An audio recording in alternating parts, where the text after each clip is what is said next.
Hello dear students, आपका स्वागत है।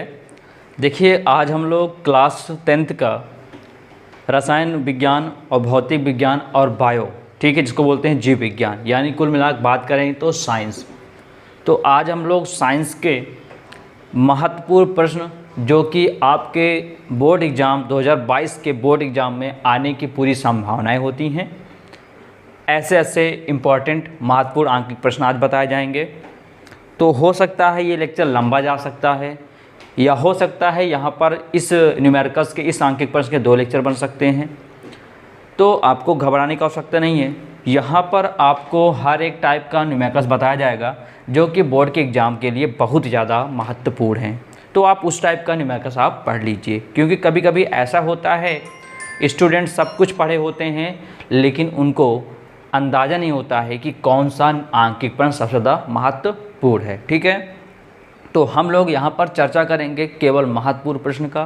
पूरा रहेगा यहाँ पर, पूरे फिजिक्स का रहेगा, पूरे केमिस्ट्री का रहेगा और पूरे बायो का। बात समझ में आया? जैसे जैसे आता है न्यूमेरिकल, किस किस टाइप में क्वेश्चन आता है, सब कुछ बताया जाएगा, आप टेंशन मत लीजिए। ठीक है, चलिए देरी न करते हुए हम लोग शुरुआत करते हैं और आते हैं एक एक क्वेश्चन सॉल्व करते हैं। तो हम लोग पहले स्टार्ट करेंगे यहाँ पर भौतिक विज्ञान से। कहाँ से स्टार्ट करेंगे हम लोग? भौतिक विज्ञान से। हम लोग पहले भौतिक विज्ञान का क्या देखेंगे? आंकिक प्रश्न देखेंगे। ठीक है, क्या देखेंगे? भौतिक विज्ञान का आंकिक प्रश्न। ठीक, तो एक एक क्वेश्चन हम लोग समझेंगे। आप हमारी वीडियो की स्पीड को तेज़ करके आप समझ सकते हो, ठीक, और क्वालिटी फुल करके पूरा वीडियो देखिएगा। एक एक क्वेश्चन आपको आसान तरीके से बताया जाएगा।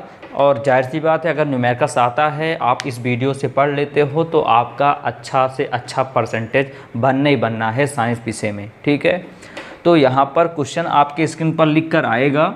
आप क्वेश्चन वीडियो को रोक कर क्वेश्चन लिख लीजिएगा, क्योंकि कुछ समय बाद वो क्वेश्चन हट जाएगा, केवल सॉल्यूशन आपको यहाँ पर दिखेगा बस। तो चलिए हम देर न करते हुए स्टार्ट करते हैं।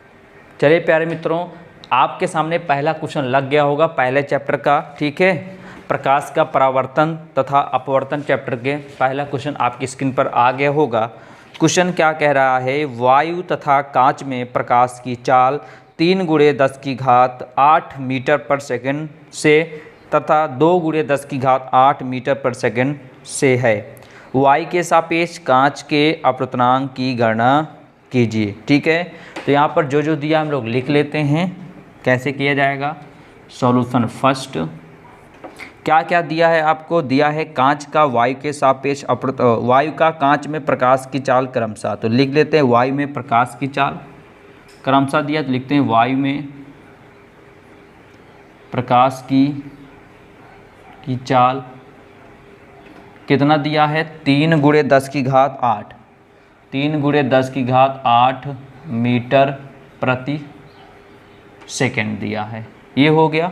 जो क्वेश्चन, ध्यान समझो, क्वेश्चन यहाँ स्क्रीन पर आपको दिख रहा होगा। ठीक है, यहाँ कह रहा है वायु तथा कांच में प्रकाश की चाल क्रमशः मतलब पहले वायु में प्रकाश की चाल देखेंगे, फिर किस में देखेंगे? कांच में प्रकाश की चाल। दूसरा क्या है यहाँ पर? कांच में प्रकाश की चाल। देखिए, हमारी स्पीड धीमे रहेगी क्योंकि ये आंकिक प्रश्न है। आप वीडियो की स्पीड को तेज़ करके देख सकते हो। ठीक है, कोई दिक्कत नहीं, लेकिन वीडियो को स्किप मत करिएगा वरना प्रॉब्लम्स आ जाएंगी आपको समझने में। कांच में प्रकाश की चाल कितना दिया है? 2 × 10⁸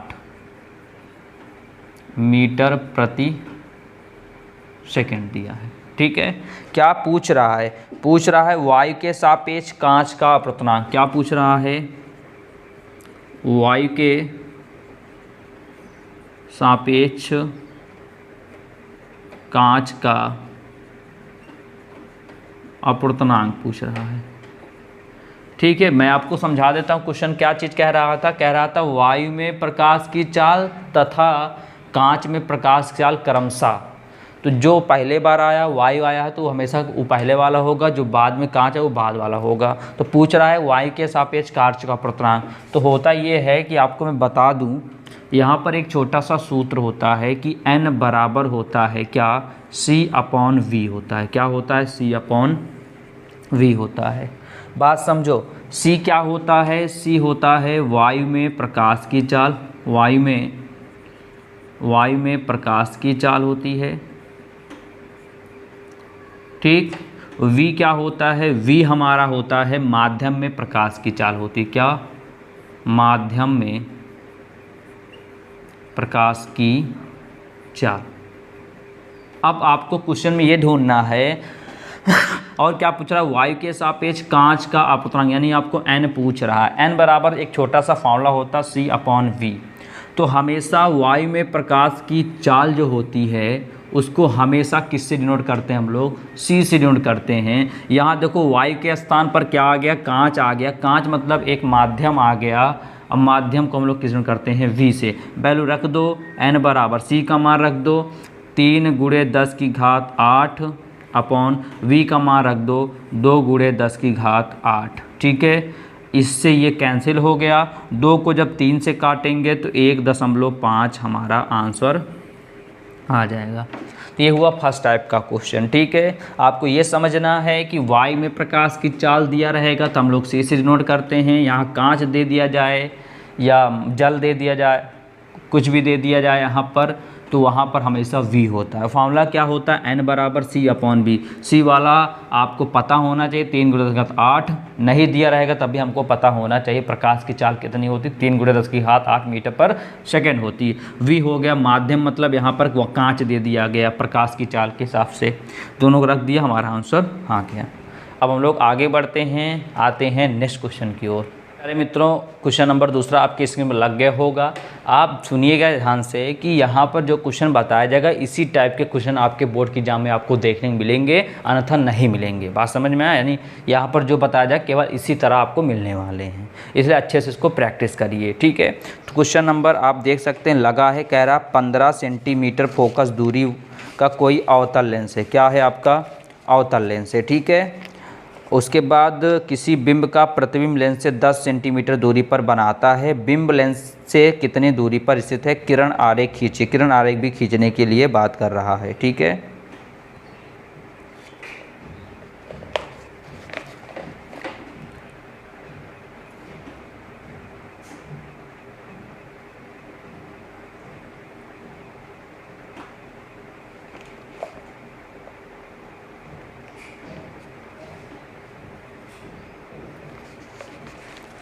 चलिए प्यारे मित्रों, आपके सामने क्वेश्चन नंबर अगला लग गया होगा, नेक्स्ट क्वेश्चन।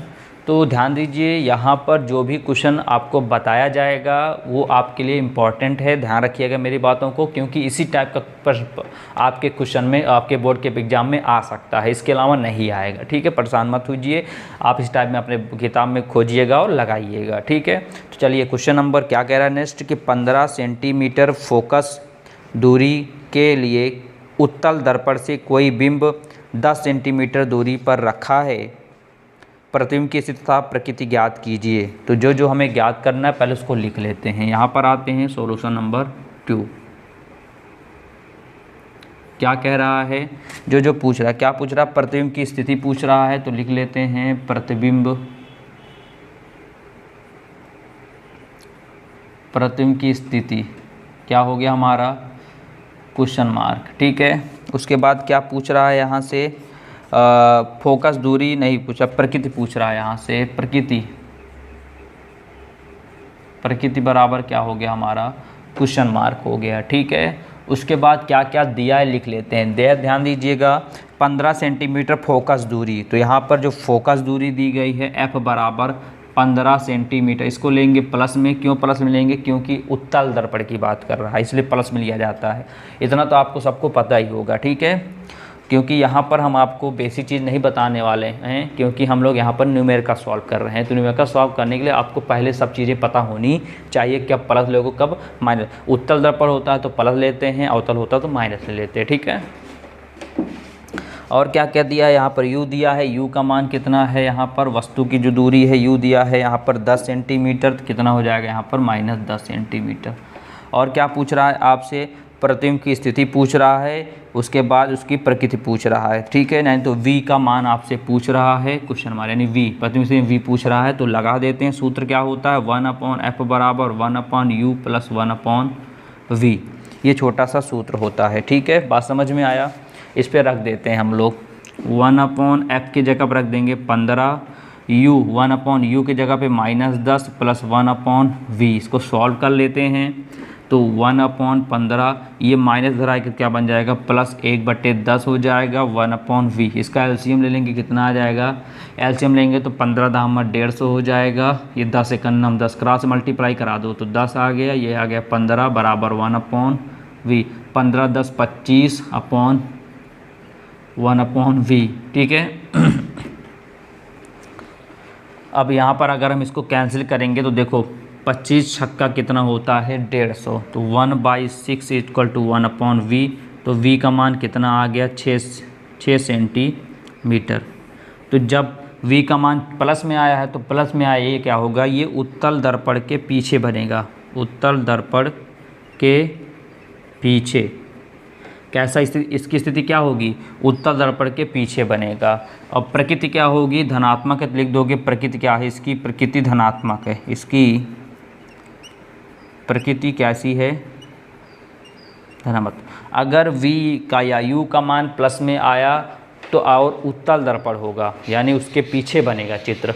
अगर वही माइनस में आया तो अवतल दर्पण होगा, उसके सामने बनेगा चित्र। तो ये भी क्वेश्चन आपको समझ में आइए हो गया। प्रतिबिंब की स्थिति हो गई, कहाँ बनेगा, उत्तल दर्पण के पीछे बनेगा क्योंकि प्लस में आया है। प्रकृति कैसी है, धनात्मक है। बात समझ में आ गया।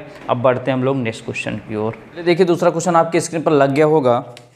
कह रहा है 15 सेंटीमीटर फोकस दूरी वाले अवतल दर्पण। तो यहाँ पहली बात तो हम लोग लिख लेते हैं जिसकी बात कर रहा है, यहाँ सॉल्यूशन 2 किसकी बात कर रहा है, अवतल दर्पण की। ठीक है, अवतल दर्पण के लिए बात कर रहा है, अवतल दर्पण के लिए, ताकि हम लोग समझ जाएं क्या चीज़ प्लस लेना है क्या चीज़ माइनस लेना है। ठीक है, तो अवतल दर्पण के 15 सेंटीमीटर फोकस दूरी वाले, तो f बराबर 15 सेंटीमीटर। इसको माइनस में लेंगे क्योंकि अवतल दर्पण की बात कर रहा है। फिर अवतल दर्पण के सामने 30 सेंटीमीटर की दूरी पर, यानी दूरी यानी वस्तु की दूरी कितनी, u बराबर कितना है 30 सेंटीमीटर। माइनस लगा दिया क्योंकि अवतल दर्पण की बात कर रहा है। 2 सेंटीमीटर लंबाई की एक वस्तु रखी गई है। ठीक है, 2 सेंटीमीटर लंबाई की एक, तो ओ होता है वस्तु की लंबाई डिनोट करते हैं, बराबर 2 हो गया, 2 सेंटीमीटर। ये हो गया वस्तु की लंबाई को हम लोग ओ से डिनोट करते हैं। ठीक है, यहाँ पे ये कह रहा है कि 15 सेंटीमीटर दूरी पर एक वस्तु रखी गई है, 15 सेंटीमीटर फोकस दूरी पर 30 सेंटीमीटर दूरी पर एक वस्तु रखी गई है जो कितनी लंबाई की है 2 सेंटीमीटर। तो जो लंबाई होती है उसको ओ से डिनोट करते हैं, जो वस्तु की दूरी होती है उसको यू से करते हैं, जो फोकस दूरी उसको एफ से करते हैं। तो यहाँ पर एफ और यू क्या लिया जाएगा, माइनस में लिया जाएगा क्योंकि किसकी बात कर रहा है, अवतल दर्पण की। और वस्तु की लंबाई को हम लोग माइनस नहीं लिखते हैं। ठीक है, उसके बाद क्या पूछ रहा है, बनने वाले प्रतिबिंब की स्थिति पूछ रहा है। बनने वाले प्रतिबिंब की क्या पूछ रहा है, स्थिति पूछ रहा है। ठीक है, जब प्रतिबिंब की स्थिति पूछेगा तो प्रतिबिंब की जो लंबाई होगा उसकी आपको पूछेगा, यानी I बराबर क्वेश्चन मार्क। ठीक है, बात समझ में आया। क्वेश्चन आप फिर से पढ़ देता हूँ। 15 सेंटीमीटर दूरी वाले, तो 15 सेंटीमीटर दूरी वाले हो गया। अवतल दर्पण के सामने 30 सेंटीमीटर की दूरी पर, 30 सेंटीमीटर की दूरी हो गई। कितनी लंबाई, 2 सेंटीमीटर लंबाई की एक वस्तु, लंबाई कितना होगा 2 सेंटीमीटर। बनने वाले प्रतिबिंब की स्थिति यानी v निकालना है। जब v निकालना है, यहाँ पर o दिया है तो I भी आपको निकालना पड़ेगा। I क्या होता है, प्रतिबिंब की लंबाई होती है, o क्या होता है, वस्तु की लंबाई होती है। चलो हम लोग लगाते हैं सूत्र। ठीक है, फॉर्मूला आपको पता होगा क्या, 1/f बराबर 1/u प्लस 1/v। क्वेश्चन में और देख लो, और कुछ तो नहीं दिया है, बस क्वेश्चन में यही चीज़ को सॉल्व कर ले, हमारा आंसर आ जाएगा। तो 1/f का मान रख दो -15 बराबर 1/u कितना है हमारा -30 है प्लस 1/v। तो 1/-15, इधर माइनस इधर आएगा तो क्या बन जाएगा, ये बन जाएगा प्लस में, इधर क्या बचा 1/v बरा। इसका एलसीएम ले लेंगे तो एलसीएम कितना आ जाएगा, इसका एलसीएम ले लेंगे तो एलसीएम आएगा 30 आ जाएगा। तो 15 दूना 30 तो -2 आया, 30 एकन्नम 30 बरा 1/v। तो कितना आया -1, 30 बराबर 1/v। तो v का मान कितना आया -30 सेंटीमीटर। ठीक है,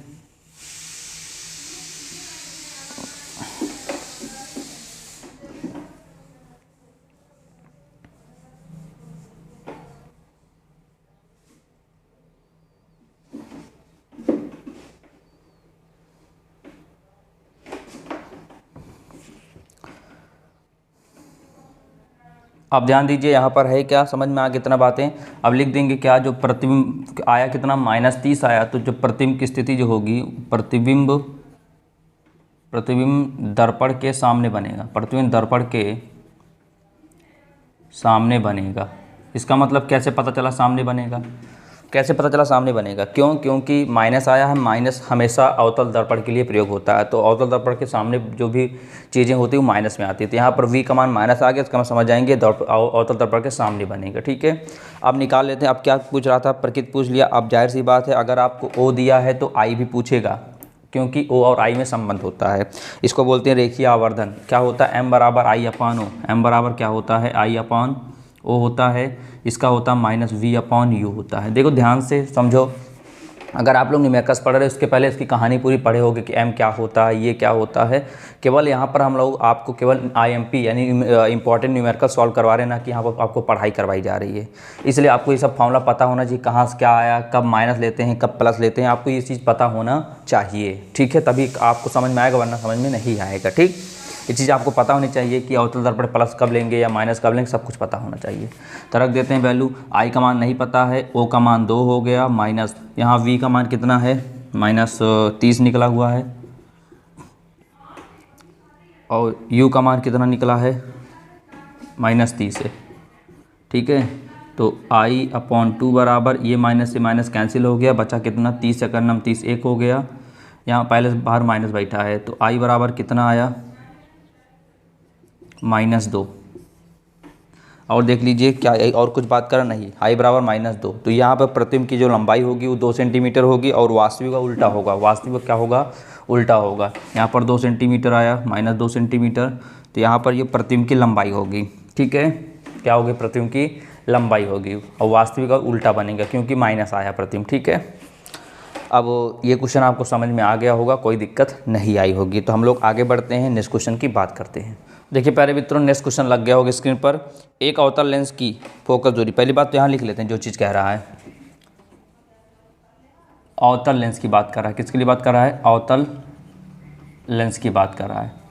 अवतल लेंस की फोकस दूरी, अवतल लेंस की फोकस दूरी 15 सेंटीमीटर है। तो यहाँ लिख लेते हैं फोकस दूरी f बराबर 15 सेंटीमीटर, लेकिन अवतल है तो यहाँ लगा दिया, माइनस लगा दिया। ठीक है, उसके बाद क्या कह रहा है कि लेंस से कितनी दूरी पर एक वस्तु को रखा जाएगा, लेंस के कितनी दूरी पर एक वस्तु को रखा जाएगा, यानी क्या, आपको u निकालना पड़ेगा। u क्यों निकालना, कैसे पता लगा, क्योंकि इसमें ये कह रहा है कि लेंस से कितनी दूरी पर, लेंस से दूरी पूछ रहा है, तो वस्तु से जो दूरी होती है वो हमेशा u कहलाता है। u आपसे पूछ रहा है, और क्या दिया है, जिससे क्या दिया इसमें, कि जिससे कि वस्तु की प्रतिबिंब लेंस से 10 सेंटीमीटर दूरी पर है। v आपको दिया है, v कितना दिया है, 10 सेंटीमीटर, क्या लगा दिया, माइनस लगा दिया। बात समझ में आया। अब यहाँ पर लेंस द्वारा उत्पन्न आवर्धन भी ज्ञात कीजिए, यानी यहाँ से m पूछ रहा है, क्या पूछ रहा है, आवर्धन पूछ रहा है। ठीक है, और ना तो आपको वस्तु की लंबाई दी गई, ना तो प्रतिबिंब की लंबाई दी, m पूछ रहा है, m अभी हम निकाल लेंगे। बात समझ में आया। अब यहाँ से लेंस का जो सूत्र होता है आपको पता होना चाहिए, 1/f बराबर 1/v माइनस 1/u। अभी आप सोचोगे सर अभी तो प्लस बताए, यहाँ पर माइनस क्यों बता रहे हैं, क्योंकि यहाँ पर अवतल लेंस की, वहाँ पर दर्पण की बात था, यहाँ पर लेंस का सूत्र माइनस होता है, दर्पण का सूत्र प्लस होता है। रख दो वैल्यू यहाँ से, 1/f का -15, v का मान कितना है, -10 है, -1, u का मान नहीं निकालना हमको। ठीक है, तो -15, ये माइनस इधर आएगा तो क्या बन जाएगा, 1/10 बराबर, देखो ध्यान से यहाँ कितना, इसको एक काम करते हैं, इस तरह कर लेते हैं, इसको इधर भेज देते हैं, इसको इधर, तो 1/u हो जाएगा प्लस में, इसको इधर भेज देंगे तो माइनस क्या बन जाएगा, प्लस में। तो 1/u बराबर, इसका एलसीएम कितना आ जाएगा, अगर 10 और 15 का एलसीएम लेंगे तो 30 आ जाएगा, 10 3 30 -30, 15 दूना 30 से आया, तो 1/u बराबर -1/30, क्रॉस मल्टीप्लाई करा दें हम लोग तो कितना आ जाएगा, 30 बराबर u कितना आएगा, -30, तो u बराबर कितना आया, -30 सेंटीमीटर। तो हमारा u का मान हमारा निकल आया। और क्या पूछ रहा है इसमें, अब आवर्धन सूत्र पूछ रहा था। आवर्धन क्या होता है, m बराबर होता है v/u होता है। तो आप कहोगे सर अभी माइनस बताया, तो फिर आपको बता दूं, माइनस बताएं तो दर्पण के लिए था, यहाँ पर किसके लिए है, ये लेंस के लिए है। तो m बराबर रख देते हैं, v का मान कितना निकला है हमारा, -10 है, u का मान कितना है, -30 है, तो इससे से कट 10 3 30, तो m बराबर कितना आया, 1/3। जब इसको कैंसिल करोगे तो आएगा 0.3333 ऐसे आता चला जाएगा। ठीक है, तो इतना बात आपको समझ में आ गई होगी, कोई दिक्कत नहीं आया। ठीक है, फाइनली आंसर ऐ लिख सकते हो कि 0.33 प्लस लगा कर आगे प्लस लिख दिया जाता है, ये होता है रेखीय आवर्धन। तो उम्मीद करता हूँ आपको ये चीज़ समझ में आ गई। देखो कहीं ना कहीं अगर आपको प्रॉब्लम आ रही होंगी, मैं मान रहा हूँ, कारण ये कि आपको पता नहीं होगा कि अवतल लेंस के लिए क्या लगाते हैं, कैसे पहचानते हैं क्या दूरी है। देखो अगर किसी भी लेंस से या दर्पण से दूरी पूछता है तो हमेशा यू कहलाता है, क्या कहलाता है, यू कहलाता है। और अगर वस्तु या दर्पण से अगर वो प्रतिबिंब दूरी पूछता है तो वी कहलाता है। तो ये चीज़ छोटी चीज़ें जो आपको पता होनी चाहिए, तब तो आपको न्यूमेरिकल्स आएगा, वरना नहीं आएगा।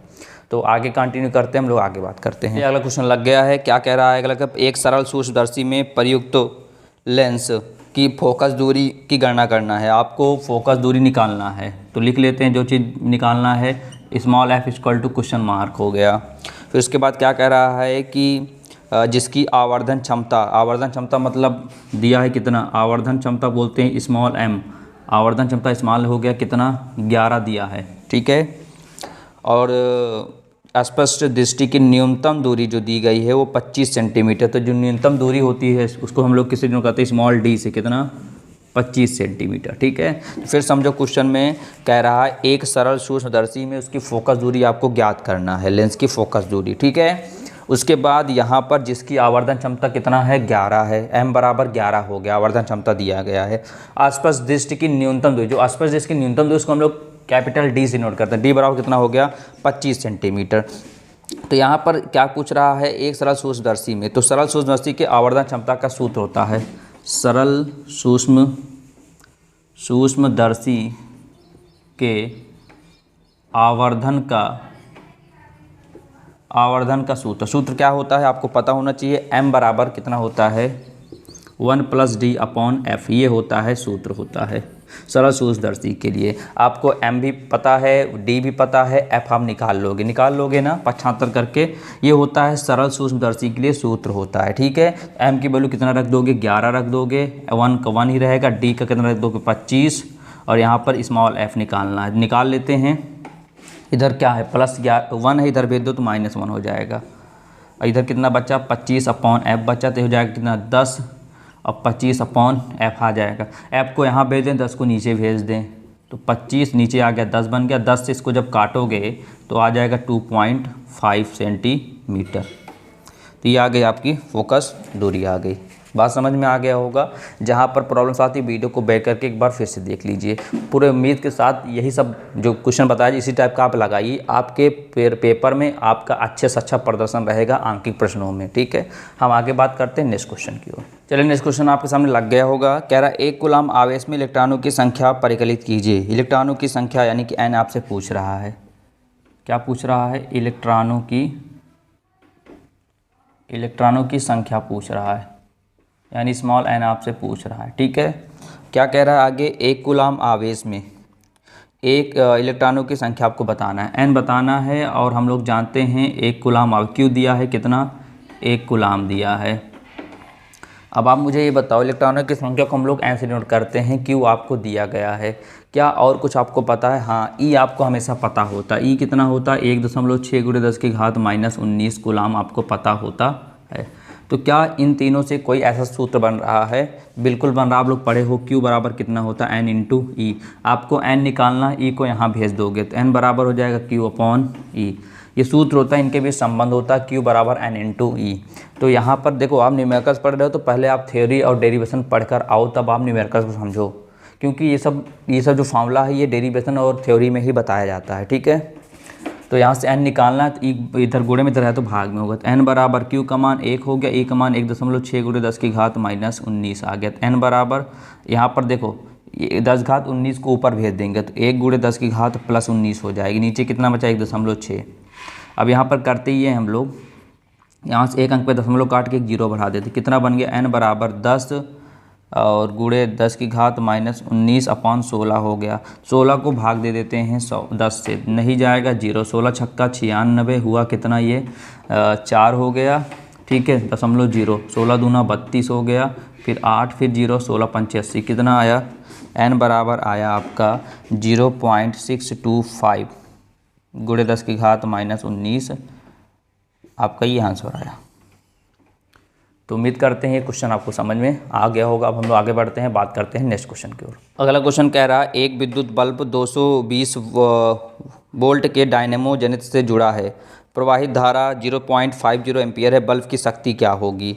ठीक है, तो आपको पता है यहाँ पर कुछ क्या क्या गिवन है, लिख लेते हैं क्या क्या दिया है। तो चलो क्या क्या दिया है, एक विद्युत बल्ब 220 वोल्ट के डायनेमो यानी कि V दिया है, V कितना दिया है 220 वोल्ट दिया है। चलो लिख लिए इसको। उसके बाद धारा कितना दिया है, धारा दिया है 0.50 एम्पियर की धारा दी गई है। आपसे पूछ रहा है विद्युत बल्ब की शक्ति पूछ रहा है, तो शक्ति मतलब होता है P, शक्ति मतलब होता है P, आपसे पावर, आपसे P पूछ रहा था। हम लोग जानते हैं P इक्वल होता है V इंटू आई, ये फॉर्मूला होता है आप लोग जानते हो कि अगर आपको V, देखो किसी के अगर पीछे V लिखा होता तो हमेशा V होता है, वोल्ट विभवांतर होता है, ठीक है, विभव होता है, और जिसके लास्ट में यूनिट लिखे एम्पियर वो धारा होता है। तो आपसे शक्ति पूछ रहा है, देखो क्वेश्चन में दिख रहा है साफ साफ आपसे V शक्ति पूछ रहा है, शक्ति मतलब पावर पूछ रहा है। तो P बराबर होता है V इंटू आई, तो P बराबर V का मान रख दो 220 गुणे 0.50, अब इसको मल्टीप्लाई करा देंगे। तो मल्टीप्लाई कराने पर आपका कितना आएगा, ध्यान दीजिएगा, आप कैलकुलेशन कर लीजिए, क्योंकि यहाँ पर कैलकुलेशन करेंगे लगातार तो बहुत लंबा चला जाएगा। तो मैं बता देता हूँ डायरेक्ट, इसमें कैलकुलेशन आएगा 110, ठीक है, और P का जो मात्रक होता है वो वाट होता है, तो W हो गया, ये आपका इसका आंसर आ गया। ठीक है, ऐसा आप मत सोचो कि मैं किताब लेकर बता रहा हूँ, कारण ये है कि आपको सिर्फ इसमें महत्वपूर्ण आंकिक प्रश्न इस टाइप का आपके पेपर में आ सकता है, वो चीज़ बताया जा रहा है, जिससे आपको एक प्रकार का अंदाज़ा लग जाए कि हाँ कौन कौन सा प्रश्न पत्र इसमें आपके प्रश्न पत्र में कौन कौन सा क्वेश्चन आ सकता है। ठीक है, तो यहाँ कितना P का जो मात्रक होता है वो वाट होता है, जो विभव का मात्रक होता है वो वोल्ट होता है। ठीक है, 110 वाट आ गया। तो आगे बात करते हैं नेक्स्ट क्वेश्चन की ओर। ले अगला क्वेश्चन लग गया होगा, एक तार के सिरों का विभवांतर 1.5 वोल्ट है, तो V बराबर कितना हो गया 1.5 वोल्ट हो गया। उसके बाद उसमें धारा प्रवाहित होने से 20 सेकंड में, तो T बराबर कितना हो गया 20 सेकंड हो गया। हम लोग यूनिट देखकर पहचान लेते हैं क्या चीज़ दिया है कि नहीं। उसके बाद उसमें धारा 20 सेकंड में 15 जूल ऊर्जा प्राप्त होती है, H बराबर 15 जूल, H बराबर 15 जूल प्राप्त होती है। उसके बाद क्या पूछ रहा है, इसमें तार में प्रवाहित धारा की गणना कीजिए। यहाँ पर कैपिटल I पूछ रहा है, कैपिटल I इक्वल टू कितना हो गया क्वेश्चन मार्क। फिर समझो क्या कह रहा है कि एक तार के सिरों का जो विभवांतर है 1.5 वोल्ट है, V बराबर 1.5 वोल्ट हो गया। उसमें धारा में प्रवाहित होने से 20 सेकंड में समय, 20 सेकंड में समय यहाँ T हो गया, कितनी जूल, 15 जूल ऊर्जा प्राप्त होती, H हो गया 15 जूल हो गया। आपसे I पूछ ले क्या इनके बीच कुछ संबंध है, आपको पता है, तो इनके बीच सूत्र होता है H बराबर VIT, एक सूत्र होता है इनके संबंध में। ये देखो चारों मिल गया ना, इनके बीच संबंध सूत्र होता है कि H बराबर VIT, जाहिर सी बात है। तो इसलिए जो चीज़ आपको पता होता है उसको लिख लेते हैं। लिखने के बाद हम लोग ये देखते हैं क्या कोई ऐसा रिलेशन, ऐसा कोई रिलेटिव फार्मूला है जो इन तीनों में चारों में मिलता हो। तो हाँ होता है, H बराबर VIT होता है, रख देते हैं यहाँ पर वैल्यू। ठीक है, H का मान नहीं, H का मान दिया है 15, V का मान कितना दिया है 1.5 गुणे, I का मान नहीं पता तो I को छोड़ दो, T का मान कितना है 20 है। तो एक काम करते हैं, I को छोड़ देते हैं इधर, 1.5 गुणा में नीचे आएगा तो भाग में आ जाएगा, गुणे 20 गुणा में इधर आएगा तो भाग में आ जाएगा। दशमलव काट के 0, तो 15 धाम में 150, एक 0 से एक 0 कट गया, कितना बचा 1/2 बराबर हुआ I। इसको कैंसिल करोगे तो 0.5 एम्पियर बराबर I का मान कितना आ जाएगा 0.5 एम्पियर आ जाएगा। तो उम्मीद करते हैं ये भी समझ में आ गया होगा। हम बढ़ते हैं नेक्स्ट क्वेश्चन की ओर। देखिए अगला क्वेश्चन लगा है, एक विद्युत बल्ब पर 250 वोल्ट, यानी V इक्वल टू कितना दिया है 250 वोल्ट, V इक्वल 250 वोल्ट दिया है। ठीक है, उसके बाद कह रहा है कि 200 वाट लिखा है, 250 वोल्ट और 200 वाट लिखा है। 200 वाट मतलब P बराबर कितना हो गया 200 वाट हो गया, क्योंकि हम लोग बताया था अभी जस्ट, अगर W लिखा होता किसी का आगे तो वो P को डिनोट करता, V लिखा होता किसी को करता है V को, विभवांतर को। ठीक है, तो यहाँ पर स्टार्टिंग क्वेश्चन देखो ध्यान से, एक विद्युत बल्ब पर 250 वोल्ट यानी V दिया है और उसके आगे डैश करके 200 वाट लिखा है, इसका मतलब P दिया है। इसे 250 वोल्ट के मेन से जोड़ा जाता है, 250 वोल्ट के मेन से जोड़ा जाता है तो बल्ब में कितनी अधिकतम धारा प्रवाहित होगी, आपको I निकालना है। चलो दूसरा क्या पूछ रहा है, बल्ब के प्रतिरोध की भी गणना कीजिए। बल्ब के प्रतिरोध की भी गणना कीजिए, यानी आर आपको पता करना है। ठीक है, यहाँ आपको क्या पता करना है, आर आपको पता करना है। तो यहाँ पर एक छोटा सा फॉर्मूला बता देता हूँ कि अगर आपको आई निकालना है तो हम लोग जानते हैं आई बराबर होता है वी अपॉन आर। तो वी तो आपको पता है 250 रख दोगे, ठीक है, लेकिन आपको आर नहीं पता है तो आर आपको निकालना पड़ेगा। तो आर कैसे निकलेगा, तो आर का एक छोटा सा फॉर्मूला होता है, आर बराबर होता है वी स्क्वायर अपॉन पी। ये होता है आर बराबर वी स्क्वायर अपॉन पी, यानी पी और वी में संबंध होता है आर के सापेक्ष में। तो r बराबर v का मान कितना दिया है 250 लिख देते हैं, 250 गुणे 250। अब p कितना दिया है आपको 200, तो 1 0 से 1 0 1 0 से 1 0। तो r बराबर कितना है, हम 25 25 625 हो गया अपॉन 2।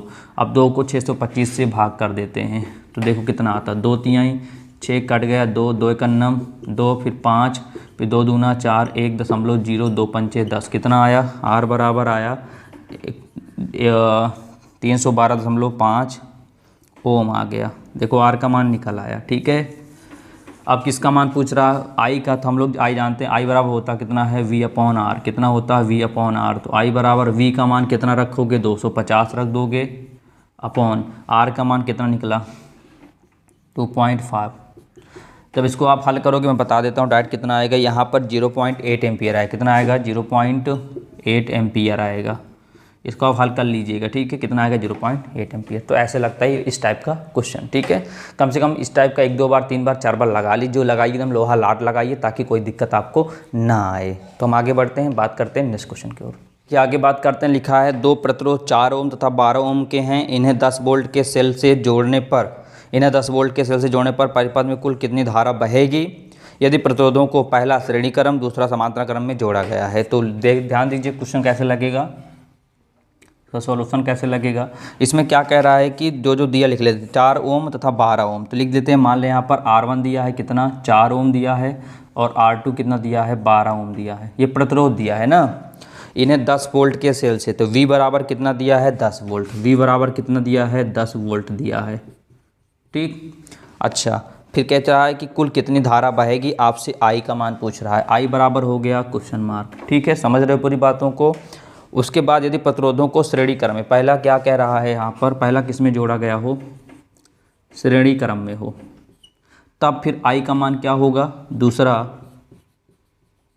समांतर क्रम में हो, तब फिर आई का मान क्या होगा। बात समझो, यहाँ पर ये कह रहा है 2 प्रतिरोध हैं, एक 4 ओम का है एक 12 ओम का है, तथा इन्हें 10 वोल्ट के सेल से जोड़ने पर कुल परिपथ में कुल कितनी धारा बहेगी आपको ये निकालना है। लेकिन कब, जब वो कैसे जुड़े होंगे, श्रेणी क्रम में जुड़े होंगे तब कैसी धारा बहेगी, जब वो समांतर क्रम में तब कैसी धारा आपकी बहेगी, आपको इतना पता होना चाहिए। तो निकाल लेते हैं, आसान सा है, लिख लेते हैं यहाँ पर, करते हैं यहाँ पर कैसे, पहले लिखते हैं श्रेणी क्रम के लिए।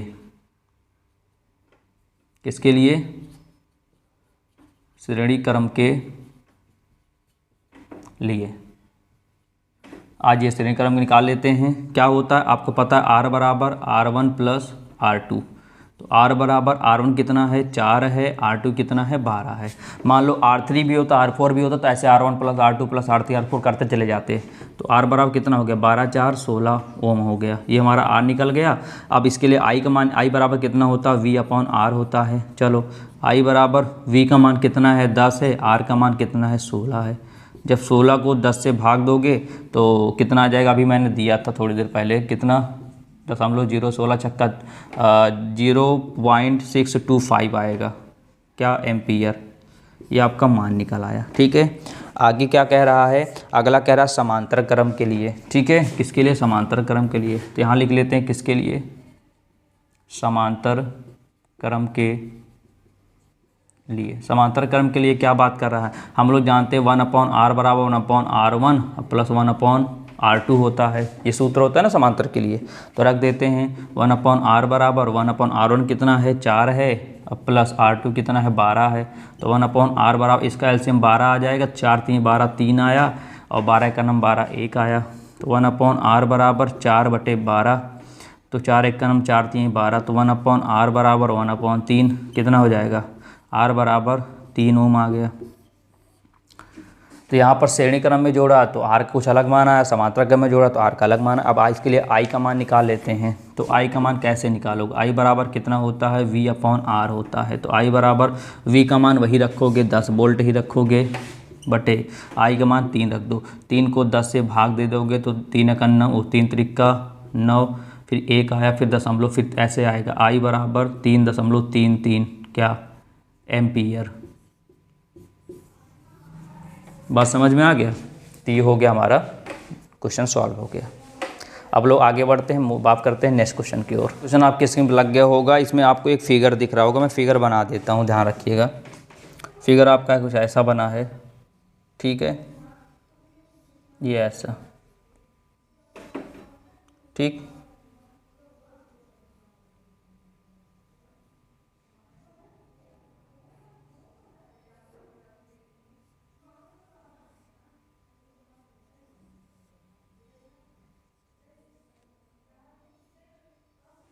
ये ऐसे, यहाँ पर 30 ओम दिया है, यहाँ पर 20 ओम दिया है, यहाँ पर 60 ओम दिया है, ठीक है।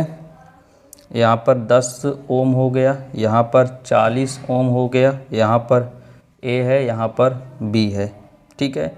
यहाँ पर 12 वोल्ट हो गया। चलो क्वेश्चन आपके सामने दिख रहा होगा, यहाँ पर चित्र भी बना दिया गया है। क्या कह रहा है? पहला कि तुल्य प्रतिरोध निकालना है। पहला क्या पूछ रहा है इसमें? तुल्य प्रतिरोध पूछ रहा है। दूसरा क्या पूछ रहा है? दूसरा पूछ रहा है परिपथ में प्रवाहित कुल वैद्युत धारा, कुल वैद्युत धारा पूछ रहा है। तीसरा क्या है यहाँ पर? तीसरा क्या पूछ रहा है? तीसरा पूछ रहा है ए व बी बिंदुओं के बीच विभवांतर, ए व बी बिंदुओं के बीच विभवांतर पूछ रहा है। तब देखो ध्यान से क्वेश्चन समझो। अच्छा, अगर कुल वैद्युत धारा पूछता तो हम लोग जानते हैं इसका सूत्र होता है आई बराबर वी अपॉन आर होता है, और ए और बी के बिंदु के विभवांतर वी कितना होता है? वी होता है आई इंटू आर होता है। वी क्या होता है? यहाँ पर आई इंटू आर होता है, ये तो वी होता है। तो लेकिन यहाँ पर किसकी आवश्यकता लगेगी? आई की लगेगी। आर क्या होगा? ए और बी के बीच में जो आर निकलेगा उसको लिख देंगे। तो यहाँ पर कहीं ना कहीं आई की आवश्यकता लग रही, नहीं समझे बात को? बात को ये कह रहा है कि कुल वैद्युत धारा होता आई बराबर होता वी अपॉन आर होता है, वी अपॉन आर, ठीक है। और क्या कहीं पर v का मान दिया है? v का मान देखो 12 दिया है। v का मान कितना दिया हमको? हम लोग को v का मान 12 दिया है, ठीक है। तो हमको ये ज्ञात करना है कुल वैद्युत धारा, इसमें कुल कितना वैद्युत धारा वो निकालना पड़ेगा। उसके बाद कह रहा a और b यहाँ से लेकर यहाँ तक इसके बीच कितना विभवांतर लगे वो निकालना। विभवांतर सूत्र कितना होता है? v equal to I into R होता है। तो i का मान तो हम लोग निकाल लेंगे, रख देंगे। आर कौन सा मान रखोगे? आर पूरा आर नहीं रखना है, आर जो ए और बी के बीच को क्या लिखा? ए और बी के बिंदुओं के बीच, तो जो ए और बी के मध्य जो आर निकलेगा केवल वो रखा जाएगा। तो कहीं ना कहीं आई की आवश्यकता हमको लगेगी। तो चलिए हम लोग करते हैं। पहली बात तो हम लोग क्या निकालते हैं? तुल्य प्रतिरोध निकालते हैं। ध्यान सुनो, ध्यान से मेरी बातों को देखो।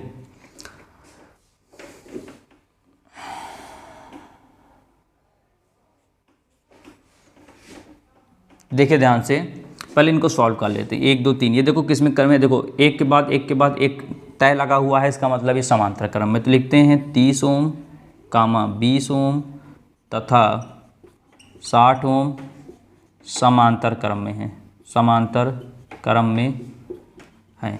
तो क्या होता है? 1/r बराबर 1/r1 plus 1/r2 plus 1/r3। तो 1/r बराबर 1/r1 कितना हो गया? 30 हो गया, r2 20 हो गया, r3 60 हो गया। तो 1/r बराबर इनका एलसीएम लोगे तो 60 आएगा। तो 30 दूना 60, तो कितना आया? 2 आया, प्लस 3 आया, प्लस 1 आया। तो 1/r बराबर 3 2 5 1 6/60। तो 6 कम 6 दामा 60। तो r बराबर कितना आया? 10 ओम आ गया। यानी इनको सॉल्व किया तो कितना आया? 10 ओम आ गया। तो क्या मैं इनको मिटा दूँ? अब तो बनाए लोगे तो इनका चित्र कुछ इस तरह हो जाएगा, इनका कुछ चित्र इस तरह हो जाएगा। ये तीनों मिलकर एक में हो जाएगा। ये कितना आ गया? यहाँ पर लिख देंगे 10 ओम लिख दिए, ठीक। ऐसे इनको सॉल्व कर लेते हैं। ये दूसरे में दिख रहा है 10 ओम तथा 40 ओम। एक के बाद एक आपको दिख रहा है, तो एक के बाद एक दिख रहा है तो आप कैसे बता सकते हैं कौन सा? ऐसे भी समांतर में है। तो 10 ओम तथा 40 ओम समांतर क्रम में जुड़े हैं, तो क्या हो जाएगा 1/r बराबर 1/r1 प्लस 1/r2, तो 1/r बराबर 1/10 हो गया। ये हो गया 40, कितना हुआ 40, 10 चौको 40, 4 1 आया 1/r, तो 1/r बराबर 5/40, 5 एकम 5 8 40, तो 1/r बराबर 1/8, तो r बराबर कितना आया 8 ओम आ गया। तो अगर हम इस चित्र को मिटा के बनाएं, इस चित्र को मिटा के बनाने के बाद कुछ ऐसा बनेगा, इसका चित्र कुछ यूँ बनेगा। ये हो गया 8 ओम, यहाँ पर ए था, यहाँ पर बी था। तो हम लोग को पता चल गया ए कितना, इसका कितना निकला, इसका कितना निकला। अब निकाल लेते हैं, आ जाएगा हमारा आंसर। निकालते हैं यहाँ से, पहले ये तो निकल, तुल्य प्रतिरोध निकल गया सबका, ठीक है। अब सॉरी, अभी तुल्य प्रतिरोध निकालना है ना, निकलना कहाँ से अभी से, तो इनको अब देखो ये किसी क्रम में है, देखो यहाँ से चला, फिर यहाँ सीधे यहाँ चला, ये सब किस में दिख रहा है आपको, एक ही लाइन में चल रहा है ना, तो इस श्रेणी क्रम में दिख गया। तो लिखेंगे 10 ओम तथा 8 ओम किस में है, श्रेणी क्रम में है। तो जोड़ दो, r बराबर क्या होता है r1 प्लस r2, तो r बराबर कितना आया, r1 कितना 10 और प्लस 8 कितना आया 18 ओम आया। तो ये हुआ आपका तुल्य प्रतिरोध। पहला निकल कितना आपका तुल्य प्रतिरोध कितना निकला हमारा 18 निकल गया, ठीक।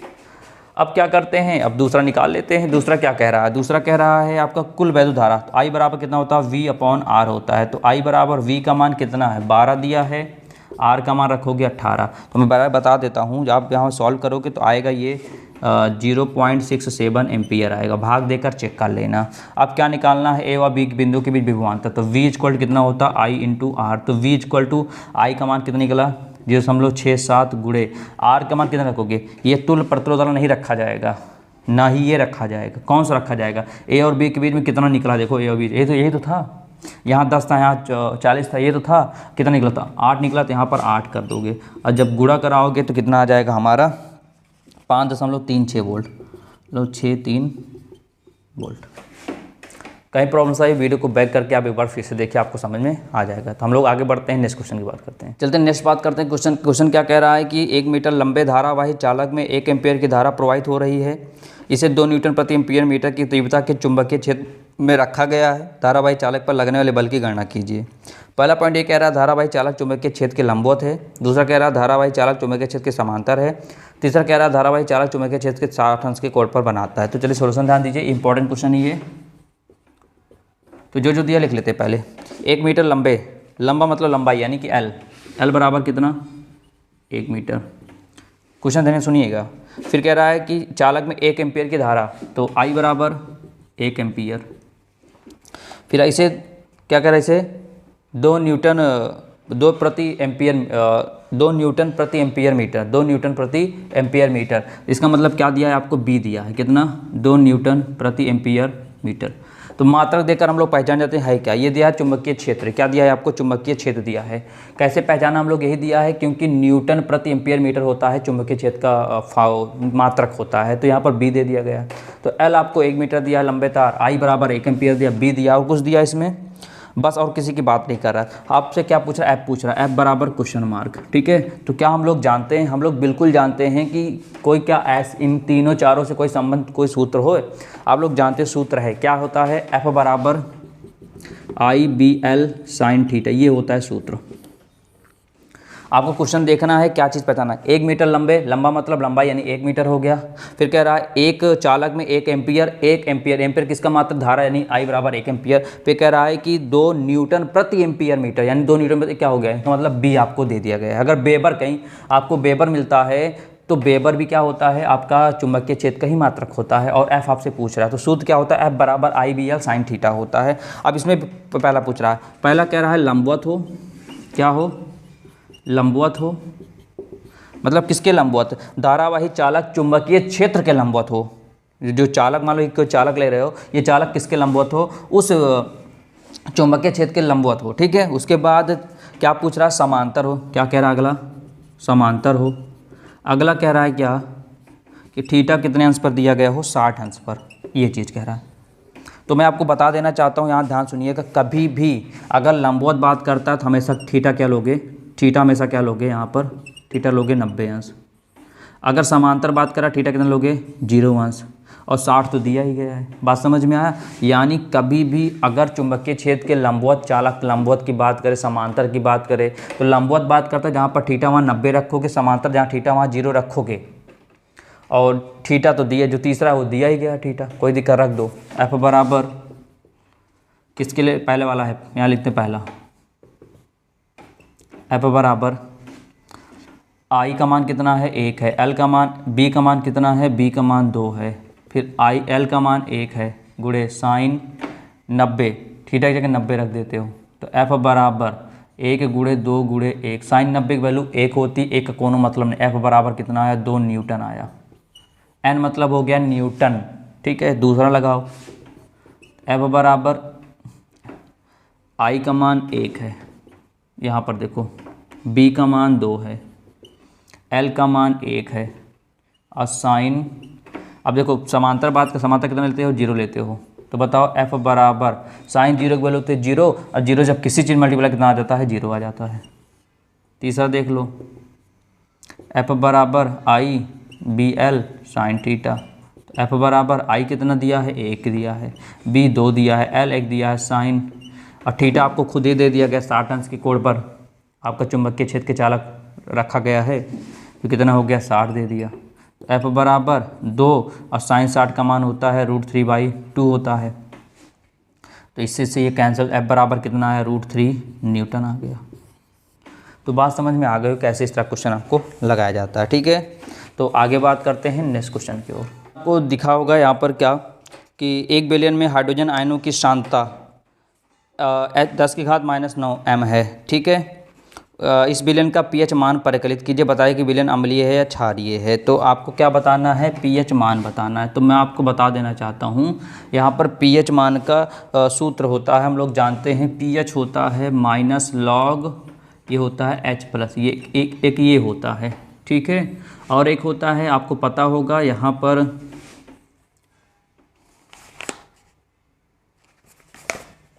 H+ होता है 10⁻⁻⁻, ये होता है, एक दूसरा सूत्र होता है, ठीक है।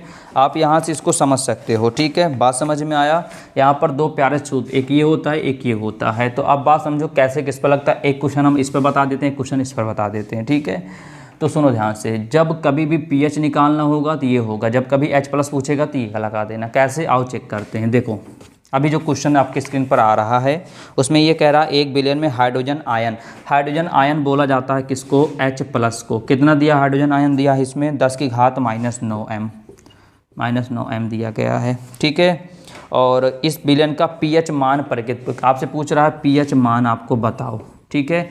H+ दिया है, आपको पीएच मान बताना है। तो आप देखो, चाहे इससे लगाओ चाहे इससे लगाओ, वो आपकी इच्छा है। समझ के क्वेश्चन क्या दिया है, हाइड्रोजन आयन का मतलब होता है H+, कितना दिया, 10⁻⁹ m दिया है। पीएच का मान आपको निकालना, फिर बताना है विलयन अम्लीय है या क्षारीय है, ठीक है। तो यहाँ पर दो फॉर्मूले, एक ये लिखा है, एक ये लिखा, तो मैं आपको दोनों से बता देता हूँ। देखो पीएच पूछ रहा है तो पहले फॉर्मूले से बताते हैं। पीएच बराबर माइनस लॉग, ये जहाँ पर H+ है ना, वहाँ कितना रख देते हैं, 10⁻⁻⁹ रख दिया। तो पीएच बराबर माइनस, देखो ये बनता है, एक सूत्र होता है, मैं आपको बता दूं, log m⁻n फार्मूला होता है। n कहाँ आ जाता है, आगे आ जाता है, बन जाता है log m। ये सूत्र होता है क्लास 8 का ही, कि अगर log m लिखकर m के ऊपर कोई कुछ लिखा होता है तो n आगे आ जाता है। देखो सेम वैसे ही, तो log हो गया, इसको हम लोग m मान लिए, ये n हो गया, ये n हो गया, ठीक है। तो क्या होगा, यहाँ पहले से माइनस बैठा हुआ है, ये -9 आगे आ जाएगा, कितना बचेगा, फिर log, फिर यहाँ बचेगा 10 बचेगा। तो पीएच बराबर माइनस माइनस प्लस हो गया, बचा 9, और log 10 की वैल्यू होती है 1। तो पीएच कितना आया, 9 आया। जब 9 आया तो बिलियन कैसा होगा, आपको पता होगा, 9 होता है बिलियन क्षारीय होता है, बिलियन क्षारीय होगा। समझ में आया। देखो ये जैसे यहाँ पर n आगे आ गया, ऐसे ही -9 आगे आ गया, फिर log बचा तो यहाँ भी log बचा, फिर m बचा, यहाँ पर m मतलब 10 बचा। log 10 की वैल्यू 1 होती है, इसको कोई मतलब नहीं है। माइनस माइनस प्लस 9 बचा। 9 कैसा होता है, आपको पता है 0 से लेकर 7 तक होता है हमारा अम्लीय, 7 हो जाता है हमारा उदासीन, और 7 के बाद 14 तक होता है वो क्षारीय होता है, ठीक है। एक तो ये हो गया।